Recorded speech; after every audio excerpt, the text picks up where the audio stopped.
Hey everyone, welcome back.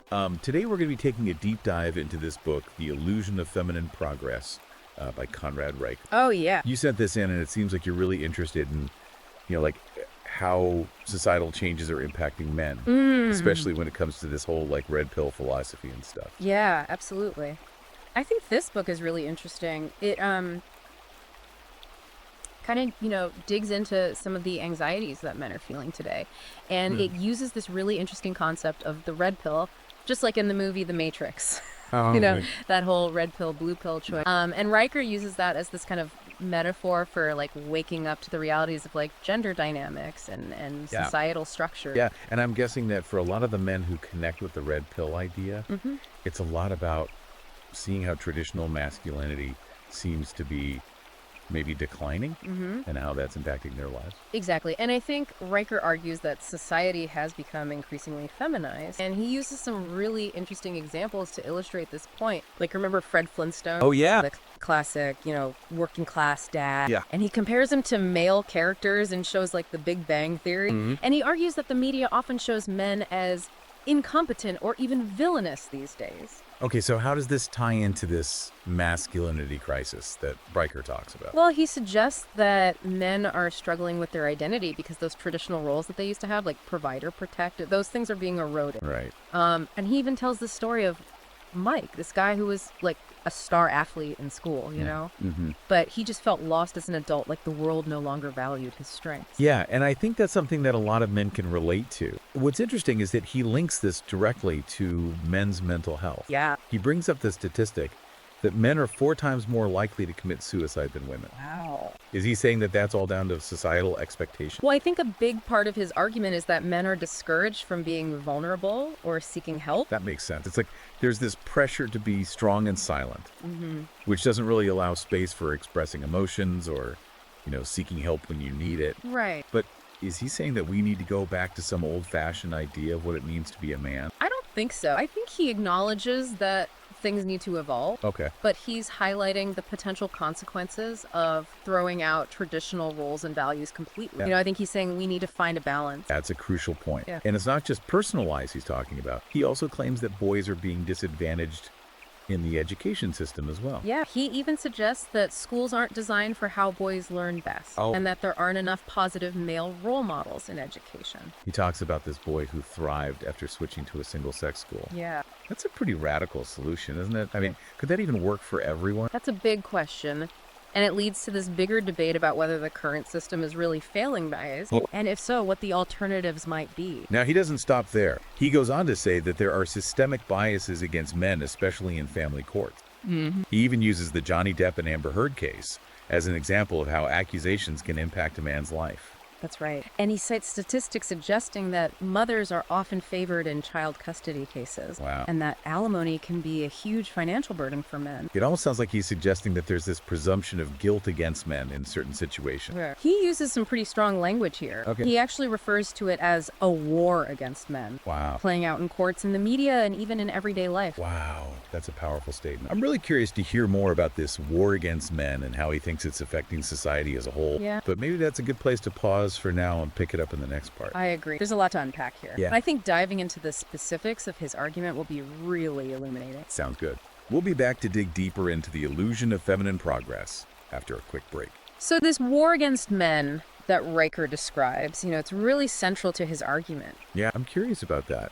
How does he actually define this war? This is a pretty provocative term. Well, he points to this idea of a victim narrative that's become really prominent. Okay. And he says it often overlooks men's struggle. He even uses the hashtag #MeToo movement as an example. Okay. While he acknowledges its importance, Yeah. he questions whether it sometimes goes too far and silences men. I see where he's coming from. It's like he's saying we need to be careful not to shut down men's perspective, even as we're trying to address legitimate concerns about harassment and abuse. Exactly. Okay. And he's not saying that we should dismiss women's experiences at all. Right. But he is urging us to consider that maybe there are multiple victims in some situations, and that men's pain is often ignored. I'm starting to see how he links all of this back to the mental health crisis we were talking about earlier. Exactly. He argues that this dismissal, combined with societal expectations that men should just be strong and silent, contributes to the higher suicide rates among men. That's a pretty sobering thought. It makes you realize how much these unspoken expectations can really weigh on people. Yeah, and he goes even further. Yeah. He talks about the fatherless epidemic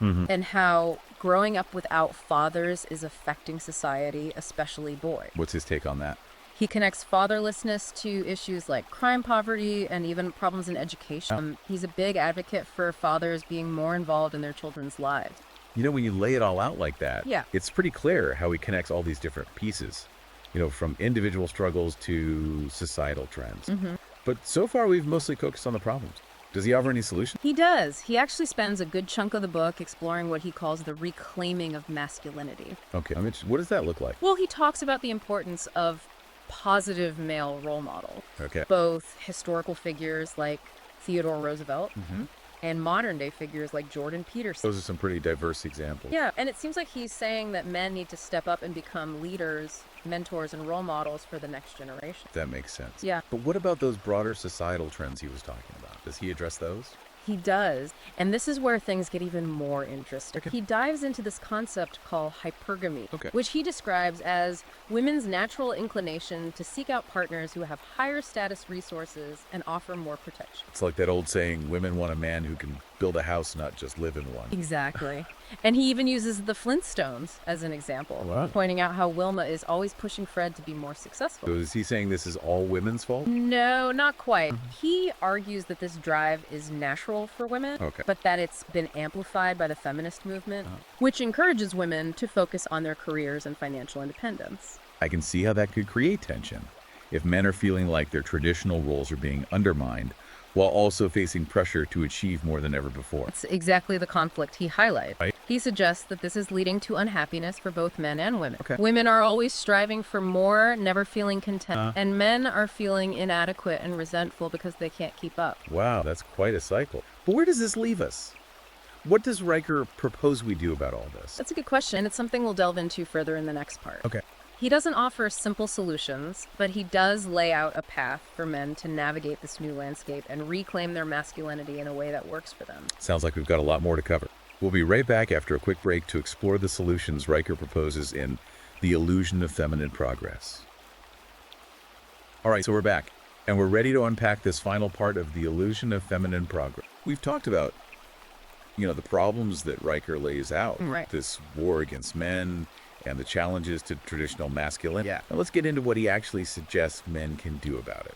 Well, he calls it reclaiming masculinity, but it's not about, like, you know, going back to the old ways or anything like that. It's more nuanced than that. I think what he's saying is men need to understand the forces that are at play and then consciously choose how they want to define themselves. So it's not about fitting into this predefined box, Right. but about kind of actively creating a new definition. Exactly. And he talks about this thing called the sexual marketplace. Okay. And it's basically this idea that dating and relationships are kind of like a market Okay. where men and women are competing for partners. Okay. And he argues that, you know, it's become harder for men to navigate this because of this double standard where they're expected to be strong, but also sensitive, assertive, but not aggressive. It's like they're damned if they do and damned if they don't. Exactly. And he suggests that this confusion is causing a lot of men to just withdraw from relationships completely. Right. He even touches on social media and how that's making things even more complicated Oh, yeah. by presenting these unrealistic ideals. I can see that. It's like everyone's trying to present this perfect version of themselves online, and it's hard to know what's real anymore. Yeah, and it's not just relationships either. He applies this idea of shifting landscape to the workplace too. Okay. Riker argues that many workplaces have become kind of feminized Okay. with policies that actually disadvantage men, even if unintentionally. Okay. So how does he back that up? Well, he points to things like flexible work arrangements and diversity quotas. Okay. And he says, you know,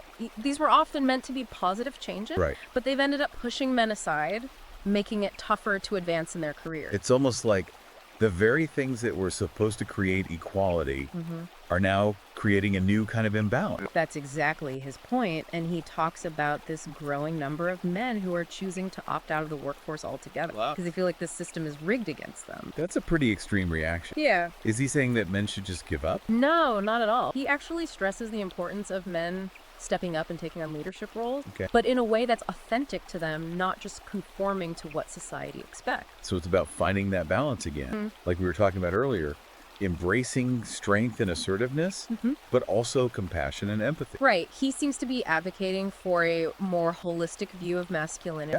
He even discusses the concept of male emasculation, Okay. where men are stripped of their power and their self-worth. It seems like what he's saying is that the pendulum has swung too far in one direction, and now we need to find a way to kind of bring it back to the center. Exactly. And he's not just talking about individual men here. Yeah. He ties this back to fatherhood. And he argues that these societal shifts are making it harder for men to be good fathers. How so?